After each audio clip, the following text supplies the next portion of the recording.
Alright, I'm gonna make this video because this is the most ridiculous fucking day of my life. So, it's New Year's. We just entered 2021 like 2 hours ago, right? And yesterday, Apollo Legend died, which really hit me really bad, right?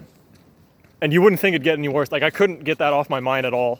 And all night, I was thinking about Apollo and just the way he went out, and I don't know. I don't think anybody deserves to go out the way he did. And, you know, he's a fellow creator and all this stuff. So it's like, it really hit me hard. I'm sorry for the lighting. Guess I'll walk in the middle of the road. Hopefully it gets better. Yeah, so he died. Today on stream, I got information that MF Doom died.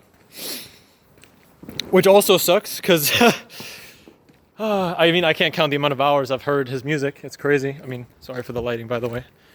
But yeah, it's crazy, man. And so what happens is, like, I hurry out of my house because I'm in like denial that like Doom just passed away as well. So I grab my skateboard and I'm like, okay, I have to just like do something else. I have to get my mind off. I have to skate the pain away almost. So I go outside and I go skateboarding, and I see some guys in the parking lot across from me. And there's a guy called Samuel who I've seen once before with another group, and then two of his friends. And we end up skating, and we end up, like, we just literally had the fucking time of our lives. It was amazing. Like, and then we skated for like an hour and a half, and their mom came with champagne and hot dogs, and it was, and kansake, I don't know what that's called in English, but it was the most amazing thing ever. I mean, I felt so at home. And the thing is, like, I actually felt like they listened to me. I felt like I was listening to them. I felt like there was a connection there. And like everybody in Denmark that I've met so far, I feel like I've just not had that connection, that we understand each other or we get it. Like, they were just so understanding. And even though they were like way younger than me, one guy was 16, other guy was 17. I mean, it's just mad. It is just mad. It's gonna go completely dark here for a bit. I'm really sorry. So, you know, I have the time of my life. I turned this horrible fucking day into the best day of my life with these guys who just understood me, and their mom who was so supportive. I cleared my first ramp. They brought a ramp. It's still New Year's, so it's gonna be some bangs. And I come home, and, you know, I'm like, holy fuck, that was amazing. And the moment I come through the door, my mom is like, did you wear a mask? And it's like, you obviously can't wear a mask when you're skating. And I wear a mask every single place that I'm at, except for when I skate, because you keep good distance with the other skaters. You're not very touchy. And we kept good distance. And we were only 4 people. Or 5. Samuel's mom, 2 of his friends, and me. There we go, there's some light. So, and we were keeping good distance the whole time. And we were just having like a blast. So again, my mom comes in, and I go home. My mom starts yelling at me, "Did you wear a mask?" And she's like, "Do you not even care about me? Like, you're so careless. You're like, you have no sense of anything, really." So here I am. I got kicked out. Maybe it's not for like. Well, technically, you could argue I got kicked out because she wouldn't stop yelling at me. And I was yelling back, and she definitely wouldn't have left me alone the entire night. So I decided to leave. I said, I'm gonna leave. There's no way I'm staying.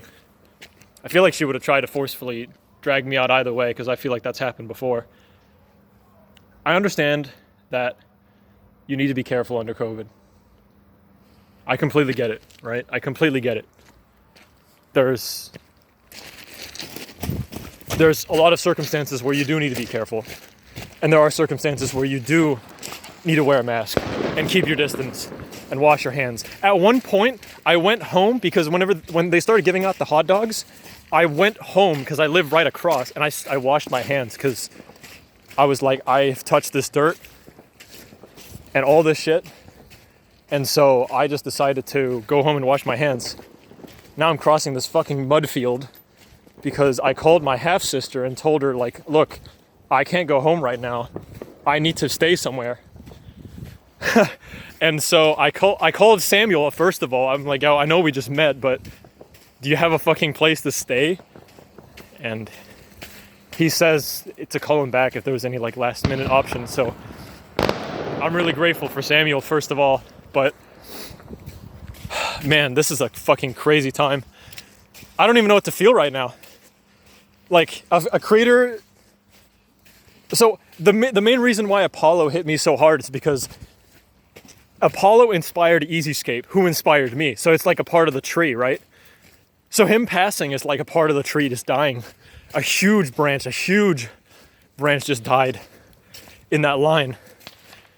And Doom is like fucking everything, man. I've heard so much Doom. He's one of the people, it's probably the person I've listened to the most throughout the years. The amount of times I've heard all of his albums, man. It's just really hard to fucking comprehend right now. And how nice everybody was being to me. I mean, this is crazy, dude. I can't even begin to describe what's going on. So again, I'm outside. I left my house. And I'm walking through this fucking mud field. It's fucking gross. And here I am. I'm gonna talk with my sister, who's right over here. Peace.